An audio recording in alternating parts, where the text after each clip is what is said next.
আসসালামু আলাইকুম। আশা করি আপনারা সকলেই ভালো আছেন। আজ আমি যে বিষয়টি নিয়ে আলোচনা করব, মানুষের সাইকোলজিক্যালি যে প্রবলেম, অর্থাৎ আমরা যে অনেক সময় দেখি যে মানুষ সাইকিস্ট হয়ে যাচ্ছে, অর্থাৎ দেখা যাচ্ছে যে সে নিজস্ব গতিবিধি থেকে একটু বিব্রতকর অবস্থায় গিয়ে এবং মানসিক চাপে পড়ে সে তার জীবনকে অন্ধর দিকে ঠেলে নিয়ে যায় এবং সে মানসিক চাপের কারণে অনেক সময় হার্ট অ্যাটাক করে বসে বা স্ট্রোক করে বসে বা অতিরিক্ত পেটে গ্যাসের চাপ অনুভব করে, রাতে ঘুম হয় না। এই বিষয়গুলো কিন্তু আমরা নিজেরাই নিজেদের ভিতরে চাপিয়ে দিই এবং নিজে নিজে দোষগুলো বা গুণগুলোকে বের করে এনে স্বাভাবিক যে জীবনযাপন সেদিকে আমরা ধাবিত হইতে পারিনি। আমরা একজনের সাথে রাগ করে নিজেই অসুস্থ হয়ে যাচ্ছি। কিন্তু আমার রাগের কি প্রয়োজন বা কী কারণে আমি রাগ করব? প্রথমত কথা হলো, পৃথিবীতে বেঁচে থাকতে হলে সবসময় একটা কথা মনে রাখতে হবে, ভালো শ্রোতা হতে হয় এবং কারো কথা বলার সময় কথা না বলা, কথাটা শোনা। অর্থাৎ যে কথা বলছেন ওনার কথাটাকে মনোযোগ সহকারে যদি আপনি শ্রোতা হন, তাহলে সে কথা বলেও যেমন তৃপ্তি পাবে এবং আপনি তার অত্যন্ত প্রিয়ভাজন একজন ব্যক্তি হতে পারবেন। বিশেষ করে যারা ঘরে সবচেয়ে বেশি কৃতকার্য হয়, তারাই বাহিরে কৃতকার্য হওয়ার সম্ভাবনা বেশি। অর্থাৎ যে ঘরে ভালো সে বাহিরেও ভালো। উদাহরণ হিসাবে আমি একটা উদাহরণ দিচ্ছি আপনাদের। যেমন আমরা সাধারণত ছেলেমেয়ের রেজাল্ট খারাপ করলে যেই কাজটা করি সেটা হলো যে অমুকের ছেলে খুব ভালো রেজাল্ট করছে, তুই কেন পারলি না, তোকে দিয়ে কিচ্ছুই হবে না। না, এটা বলা যাবে না। তাকে বুঝাতে হবে যে বাবা তুমি যা করেছো তা অনেক ভালো করছো, তা অন্যের থেকেও অনেক ভালো। তবে হ্যাঁ, তুমি যদি আরেকটু ভালো করো তাহলে যে সবচেয়ে বেশি ভালো করছে তার সমমান হতে পারবে এবং তাকে সকলে যেমন সম্মান করছে, আমি তো তোমাকে সম্মান করি, আমি বাবা তোমাকে তো সম্মান করবই, তোমার মা তোমাকে সম্মান করবে, কিন্তু তোমার স্কুলে বা তোমার সাথে সহপাঠী তারাও তোমাকে সম্মান করবে। তো রেজাল্টটা আরেকটু ভালো করলে তোমার জন্য ভালো। তুমি যেখানে ক্রু আছে, সমস্যা আছে, সেটাকে সমাধান করে আর একটু ভালো করো। তাহলে হবে কি, তার মধ্যে একটু ভালোর যে আবেগটা, সেখান থেকে সে অনেকটাই ভালো হওয়ার চেষ্টা করবে। বাট আপনি যদি একবারে একজনের সাথে তুলনা করে তাকে পিছিয়ে দেন, তাহলে সে কিন্তু এই কাজগুলি করতে চাবে না। তারপরে আরেকটা জিনিস খেয়াল করা হচ্ছে, যেটা আমরা প্রায়ই সময় দেখি, বাবা মা ডেকে সন্তানকে তার টেবিলে নিয়ে খাবার দিচ্ছে, বিছানায় খাবার খাচ্ছে। না, এটা ঠিক না। সে তো আপনার ঘরের মেহমান না, সে তো আপনার সন্তান। প্রতিদিনই সে খাওয়া দাওয়া করবে। আপনি তাকে বলেন যে টেবিলের মধ্যে তুমি খাবারটাকে গুছাও, হ্যাঁ, প্লেটটা একটু ওয়াশ করে নিয়ে আসো। সে এই কাজগুলি যখন পড়বে, সে প্রতিদিনই দেখবেন যে প্রতিদিনই তার নিজের প্লেটটা সে ওয়াশ করতেছে, আবার নিয়ে বসতেছে। এই যে 8 জন 6 জন 4 জন মানুষের খাবারের প্লেট ধোয়া, এটাও কিন্তু অনেক কষ্টের। আপনি ভিমবার বা হুইল পটাতে ওয়াশ করতে করতে আমরা অনেকের নখ দেখছি নষ্ট হয়ে যাচ্ছে, স্কিন হাতের নষ্ট হয়ে যাচ্ছে। প্রত্যেকের কাজ করে ফেললে, যেমন নিজের কাপড়টা পর্যন্ত দেখা যাচ্ছে যে মা ধুয়ে দিচ্ছে, বাট সে যদি নিজের কাপড়টা ধুয়ে যদি রোদ্রে দেয়, তখন তার ভিতরে একটা ব্যক্তিত্ব ফুটে ওঠে এবং সে নিজে করার মতো একটা মন মানসিকতা ফুটে ওঠে। এই কাজটাই একদিন তার স্কুলে সে করবে, একদিন সে স্কুলে যখন যাবে তখন শিক্ষকের সাথে ওইরকম ব্যবহারের মাধ্যমে সে ফুটে উঠবে।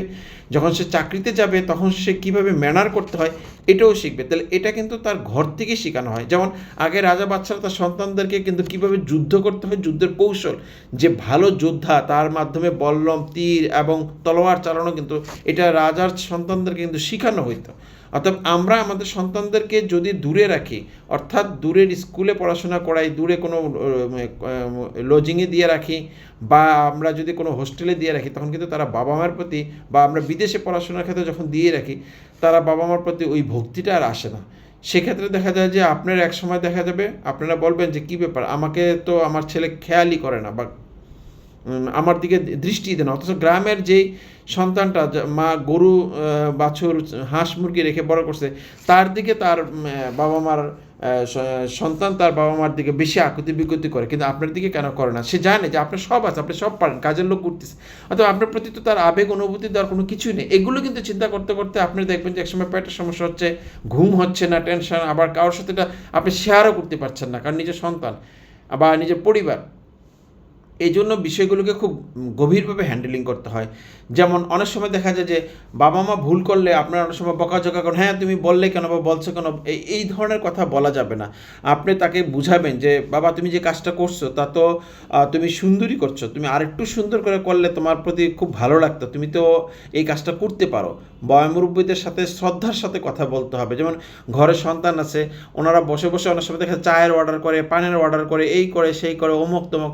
আপনি তাকে 2টা চকলেট কিনতে দোকানে পাঠান, তাহলে দেখা যাবে যে সে ওই আপনার সন্তানের জন্য একটা মায়া আসবে, একটা দিবে আর একটা দিবে না, দুষ্টমি করবে। এতে তার মনের ভিতরে যে ব্লাড সার্কুলেশনটা, মানে এটা কিন্তু শারীরিক একটা উদ্দীপনা চলে আসে। হ্যাঁ, সে হাঁটার একটা অভ্যাস করবে। দেখা যাচ্ছে ছোট আপনার ঘরে ছোট সন্তানটাকে সে কোলে নিবে, বাইরে একটু হাঁটতে চাবে, তার প্রতি তার একটা মায়া আসবে, সে হাঁটার সময় 2টা কথা বলবে। এইভাবে তার প্রতি একটা ভক্তি, শ্রদ্ধা বা মায়ার জালে বাঁধন, এবং আপনাকে হুকুমজারিটা তখন সে কম করবে। অনেক সময় দেখা যায় যে আমরা স্ত্রীর সাথে সাধারণত অনেক কিছুই শেয়ার করতে চাই না, যেমন আমরা বেতন পেয়ে তার হাতে দিয়ে বলে তুমি সংসার চালাও, না, এটা ঠিক না। আপনি ঘরের কর্তা ব্যক্তি, আপনার উপরে দায়িত্ব। বাবার অনুমতি ছাড়া নিজের এবং স্বয়ং আল্লাহ তাআলা বলছে যে কোনো মেয়ের বিয়েও মানে এটা আল্লাহ তাআলা কবুল করবে না যদি বাবা অনুমতি না দেয়। মার কথা বলে না, কিন্তু বাবার, মার পায়ের নিচে সন্তানের বেহেশত এটা বলছে, কিন্তু বাবার অনুমতির কথাটা বলছে। কারণ বাবা হচ্ছে ঘরের কর্তা ব্যক্তি, বাবার অনুমতি ছাড়া কোনো কিছুই সংসারে চলে না। সেক্ষেত্রে আপনার টাকাটা না দিয়ে আপনি খরচ করেন বা স্ত্রীকে সাথে রাখেন। হ্যাঁ, বিশেষ বিশেষ কিছু কাজের ক্ষেত্রে যেই কাজগুলো তাকে নিয়ে করা যায় এমন কাজগুলো, এবং সংসারে খরচের পর তাকে বলেন যে আমি এই পরিমাণ খরচ করছি। এরপরে তাকে নলেজে দেন যে এই পরিমাণ সঞ্চয় করে রাখছি ভবিষ্যতের জন্য, আর এই পরিমাণ টাকা আমার আগামীতে লাগবে। তাহলে কিন্তু সে বুঝবে যে না, আপনি কর্তব্যপরায়ণ, সংসারের প্রতি মনোযোগী এবং সংসারের প্রতি আপনি দায়িত্বশীল। এই কাজগুলি যদি আপনি না করেন, স্ত্রী আপনার উপরে মনক্ষুণ্ণ হবে এবং আপনার উপরে বেশ চড়াও হবে, এবং এই চড়াওটা সন্তান এবং আপনার পরিবার এবং আপনার বৃদ্ধ বাবা মার উপরে গিয়ে পড়বে। অতএব যে যত বেশি মানসিকভাবে হ্যান্ডেলিং করতে পারবেন, কাজগুলিকে গুছিয়ে নিতে পারবেন, সে তত বেশি সমাজে এবং নিজের কাছে অত্যন্ত যত্নশীল এবং দায়িত্ববান হিসেবে গড়ে তুলতে পারবেন। যে তার সংসারকে সুন্দরভাবে গুছিয়ে রাখতে পারে, সে বাহিরেও ভালো, নিজের কাছেও ভালো, ইহকালও ভালো, পরকালও ভালো। আজ এই পর্যন্তই। আসসালামু আলাইকুম ওয়া রাহমাতুল্লাহি ওয়া বারাকাতুহু।